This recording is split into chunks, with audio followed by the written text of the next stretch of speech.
Hello friends, आपका स्वागत है मेरे चैनल पे।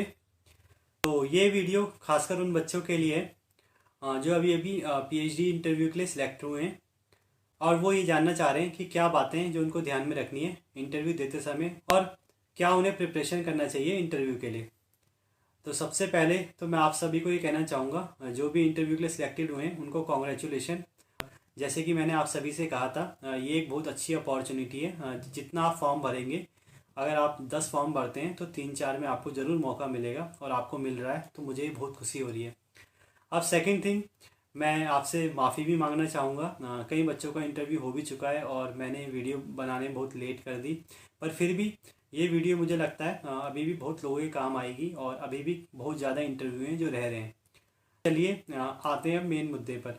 तो सबसे पहले तो मैं आपसे ये कहना चाहूँगा, जो भी बच्चे सिलेक्ट हुए हैं प्लीज़ आप पैनिक ना हो।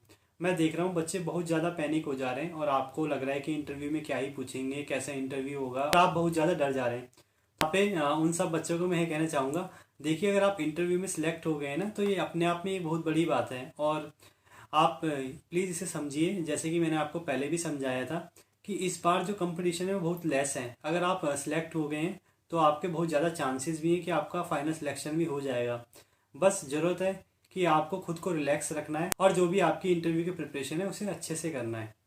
अब सेकंड, आपको प्रिपेयर कैसे करना है और क्या प्रिपेयर करना है, तो इसके लिए मैं ऑलरेडी एक वीडियो बना चुका हूँ, आप उसे देख लीजिएगा आई बटन में। और यहाँ पे मैं थोड़ा सा बस बता देता हूँ कि आप प्लीज़ किसी एक पर्टिकुलर टॉपिक को चुनें या पूरे सब्जेक्ट को चुनें, इसका आप ध्यान रखें। और मेरी अगर माने तो आप पूरे सब्जेक्ट को चुनें तो ज़्यादा अच्छा रहेगा।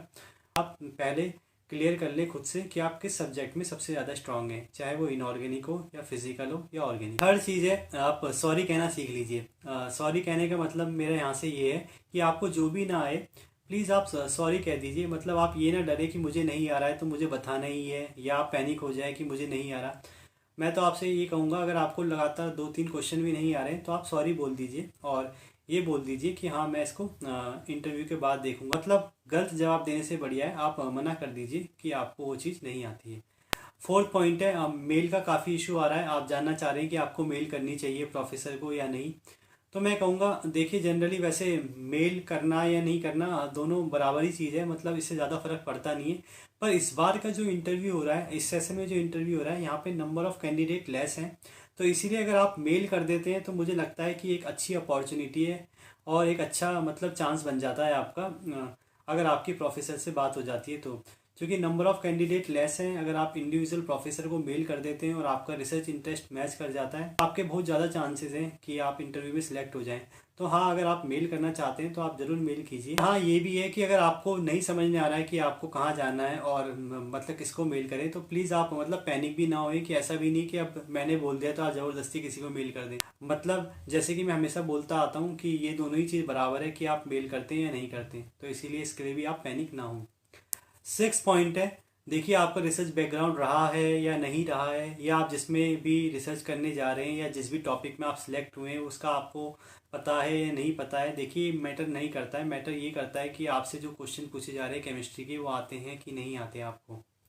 तो इसीलिए आप केमिस्ट्री को अच्छे से प्रिपेयर करें रेदर देन आप किसी पर्टिकुलर टॉपिक रिसर्च पे।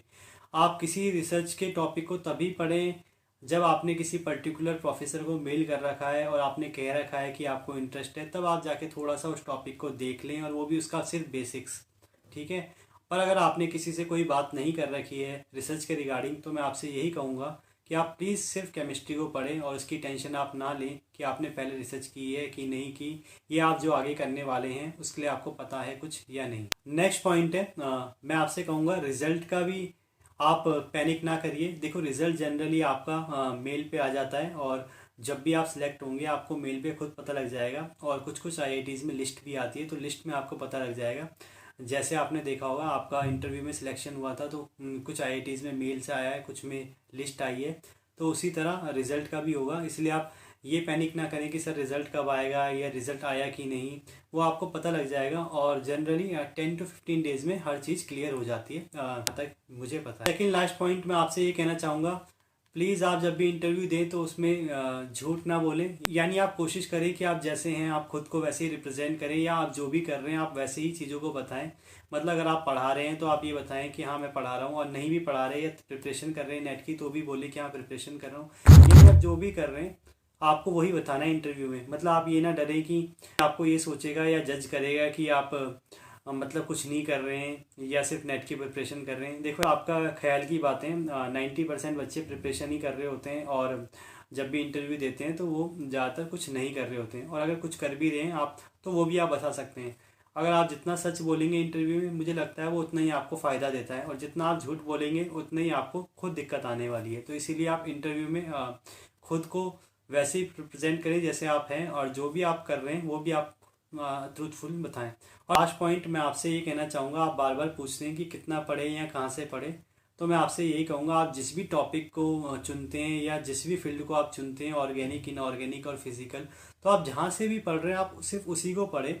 और अगर आपको कोई कुछ पढ़ना भी है स्पेशल तो आप किसी बुक के चैप्टर को पढ़ें। और इनफैक्ट अगर आप स्टार्टिंग का 5-6 पेज पढ़ लेते हैं या स्टार्टिंग के बेसिक्स पढ़ लेते हैं तो मुझे लगता है वो भी काफ़ी इनफ होता है। हाँ, ज़्यादातर क्वेश्चन वहीं से आते हैं, क्योंकि देखिए आईआईटी में भी जो प्रोफेसर होते हैं उन्हें पढ़ाते हुए काफ़ी टाइम हो चुका होता है, या ये कह सकते हैं नेट का लेवल तो कम से कम उनको नहीं आता, या मतलब उनको रिमेंबर नहीं होता उस टाइप का, क्योंकि वो अब कंपटीशन में नहीं बैठते हैं। तो जनरली जो उनको याद रहता है वो यही याद रहता है जो वो पढ़ाते हैं, या जो सिंपल सिंपल चीज़ें या बेसिक कॉन्सेप्ट होते हैं। तो इसलिए आप अगर उन पे ही ध्यान देंगे तो मुझे लगता है आपका इंटरव्यू काफ़ी अच्छा जाएगा। और अगर आप इस चीज़ पे ध्यान देंगे कि नेट में ये क्वेश्चन आया था या नेट में इतना हार्ड आता है, उस हिसाब से प्रिपरेशन करेंगे तो मुझे लगता है आपको थोड़ा पैनिक होने वाला है।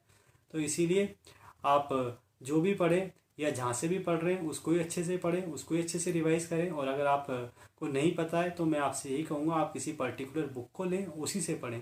और वो बुक कुछ भी हो सकती है, वो आपकी यूनिवर्सिटी की हो सकती है, कोई स्टैंडर्ड बुक हो सकती है, पर आप सिर्फ एक ही सोर्स में बिलीव करें और उसी को रिवाइज करें अच्छे से।